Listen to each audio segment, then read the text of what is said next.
प्रदेश की योगी सरकार के औद्योगिक विकास मंत्री नंद गोपाल गुप्ता नंदी ने अपनी ही पार्टी बीजेपी के खिलाफ मोर्चा खोल दिया है। दरअसल बीजेपी से उनकी ये नाराजगी का कारण है रईस चंद्र शुक्ला। जी हां, उन्होंने सपा नेता रईस चंद्र शुक्ला को बीजेपी ज्वाइन कराने पर दुख जताया है।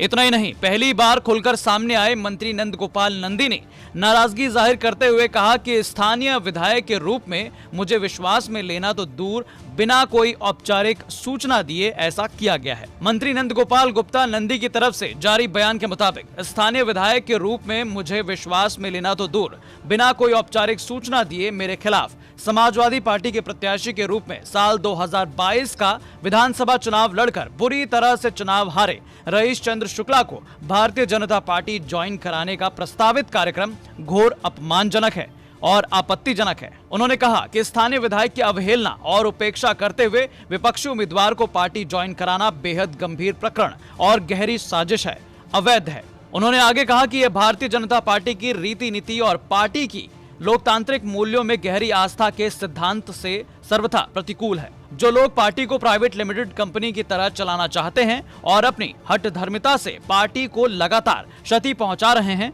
उनके इस मनमाने रवैया की घोर निंदा करता हूं। ये रवैया पार्टी की मूल वैचारिकी और कार्य पद्धति के पूर्णतः विपरीत है। इसी के साथ आपको बता दें कि सपा से बीजेपी में आए रईस चंद्र शुक्ला 2022 के विधानसभा चुनाव में इलाहाबाद दक्षिण पर सपा की टिकट से चुनाव लड़े और नंद गोपाल गुप्ता नंदी से हारकर दूसरे नंबर पर थे। इस सीट पर जहां एक तरफ बीजेपी से नंद गोपाल गुप्ता नंदी को 97,487 वोट मिले, तो वहीं रईस चंद्र शुक्ला को 71,070 वोट मिले थे। तो 26,417 वोट से नंद गोपाल नंदी ने रईस चंद्र शुक्ला को मात दी थी। हालांकि वोटिंग से पहले इसे कड़ी टक्कर कहा जा रहा था। दूसरी ओर जानना यह भी जरूरी है कि नंद गोपाल गुप्ता नंदी की पत्नी अभिलाषा गुप्ता नंदी को इस बार बीजेपी ने प्रयागराज से मेयर पद का प्रत्याशी नहीं बनाया है। बीजेपी ने गणेश केसरवानी को प्रयागराज से मेयर पद के लिए कैंडिडेट घोषित किया है।